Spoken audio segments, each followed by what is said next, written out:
Assalamualaikum warahmatullahi wabarakatuh. Semoga teman-teman sehat selalu dan semoga teman-teman punya program untuk melakukan inovasi. Teman-teman, saya happy, saya senang mendapat beberapa sharing atau pertanyaan dari teman-teman kita tentang HPP. Ya, tentang HPP. Nah, dalam topik kita pagi ini, saya akan memberikan tips bagaimana supaya HPP itu berkualitas. Nah, teman-teman, kualitas ini lebih bagus juga dari sisi kualitas semuanya. Artinya semuanya adalah antara catatan dan faktanya sudah benar. Nah, teman-teman, HPP itu sebetulnya mudah, ya.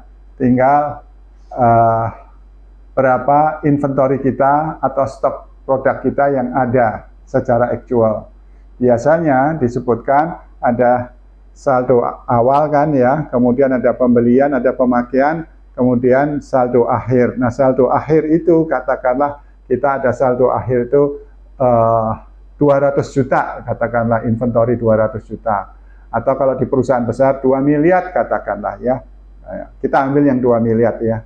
Itu besar. Nah, teman-teman, salah satu yang menjadi poin HPP yang berkualitas adalah teman-teman harus membandingkan antara HPP yang di catatan atau lebih khususnya inventory yang di catatan itu dibandingkan dengan inventory yang ada di gudang.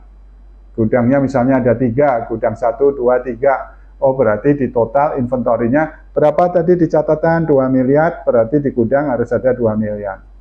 Apakah harus fix benar sama? Tentu ada beberapa perubahan, tetapi guidance-nya harus sama.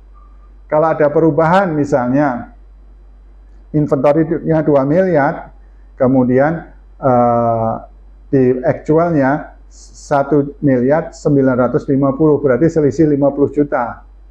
Ya kan?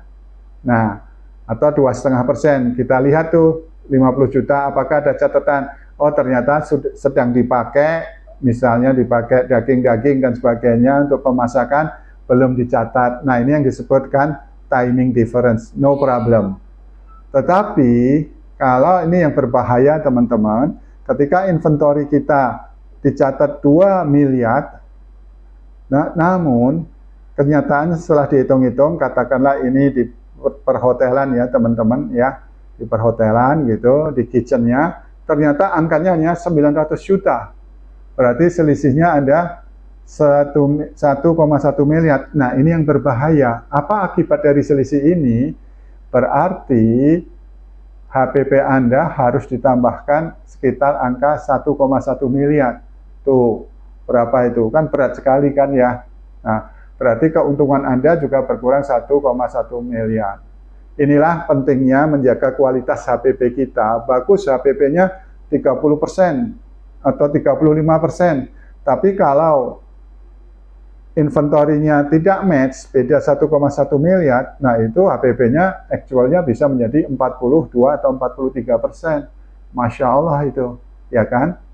Nah, itulah yang terjadi. Nah, perbedaan itu satu, menunjukkan HPP Anda tidak berkualitas. Makanya bagaimana menjaganya sebelum pergi ke sana, saya sampaikan berarti ada sesuatu yang salah.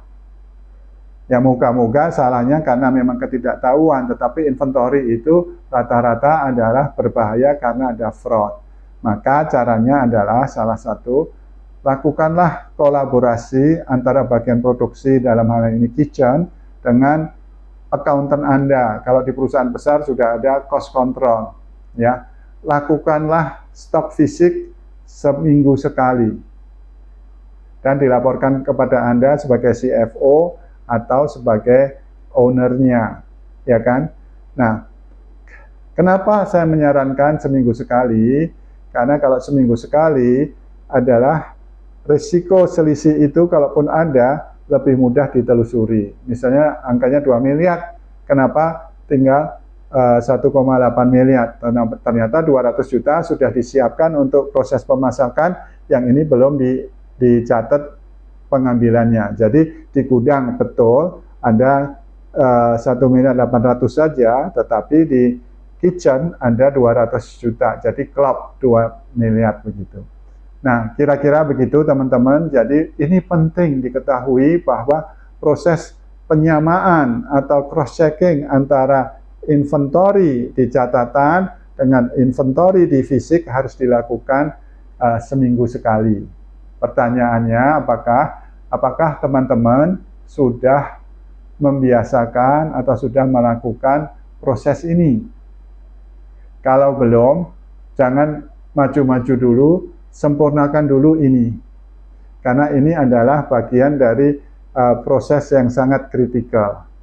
Demikian teman-teman, masukan singkat saya, semoga ini bermanfaat ya. Apabila ada pertanyaan, silahkan menulis di kolom komen di bawah ini. Oke teman-teman, semangat! Saya dengan senang hati akan membantu apabila ada pertanyaan-pertanyaan atau akan mendampingi Anda apabila perlu. Karena kami juga ada beberapa klien yang minta advice atau pendampingan, seminggu 2 kali kita datang, kita coba bantu. Terima kasih teman-teman. Wassalamualaikum warahmatullahi wabarakatuh.